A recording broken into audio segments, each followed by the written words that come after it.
इसलिए यम नियमों का पालन किया जाता है। विराम के द्वारा मानव को विश्राम मिल सके, इसलिए नित्यानित्य वस्तु विवेक की बात भगवान आदि शंकराचार्य कहते हैं।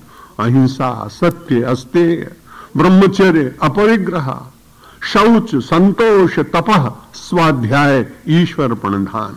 तपश्चर्या वाणी की तपश्चर्या, शरीर की तपश्चर्या है, मन की तपश्चर्या है।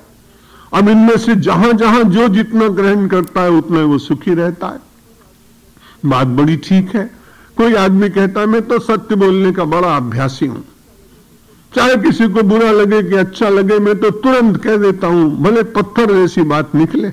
लेकिन मैंने कहा बड़ी अच्छी बात, मान लीजिए कि आपके घर में आपका बालक आए और स्कूल से पढ़ के आया और आप मिल गए और ये कहे कि बड़ी सीधी सी बात कहे कि मेरे माता जी के पतिदेव, क्या हालचाल है आपका? आप क्या कहेंगे? थप्पड़ मारेंगे ना उसको?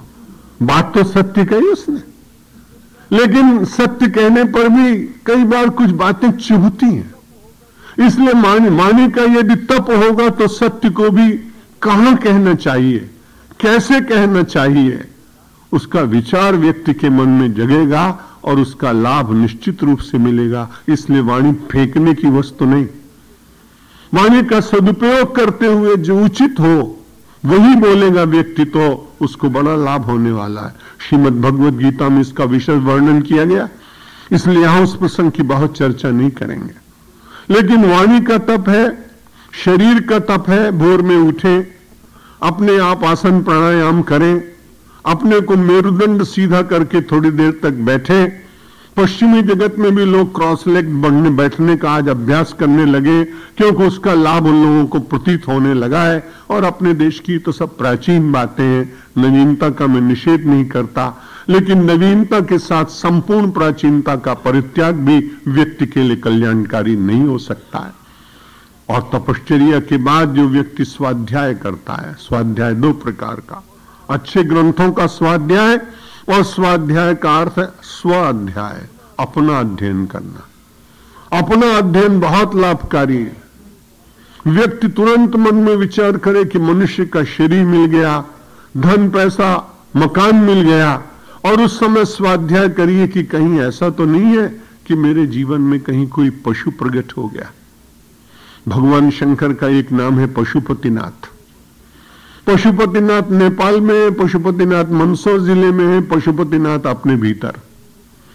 और यदि आप उसका दर्शन करेंगे तो ऐसा लगेगा, पशुपतिनाथ का स्मरण करेंगे तो अपने मन के भीतर प्रकट होने वाले पशु अपने जीवन के नरत्व, अपने पौरुषत्व, अपनी मानवता, अपने मनुष्यत्व को भंग करने के लिए जो पशुत्व अपने आप कहीं जागृत होता है, वो स्वाध्याय करने वाले व्यक्ति का पशु मर जाता है, वो एकदम क्षीण हो जाता है।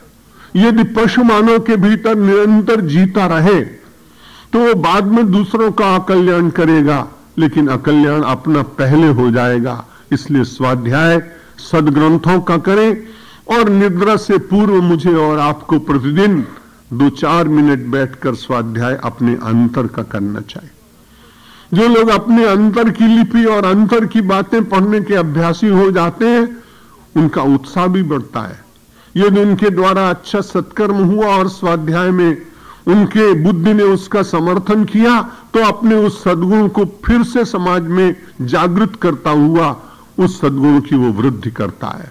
स्वाध्याय में अपने दोष, अपनी मलिनता, अपनी हीनता, अपने पाप, यदि ये पढ़ने का अवसर मिल गया तो मन स्वयं अपने आप को धिक्कारता है।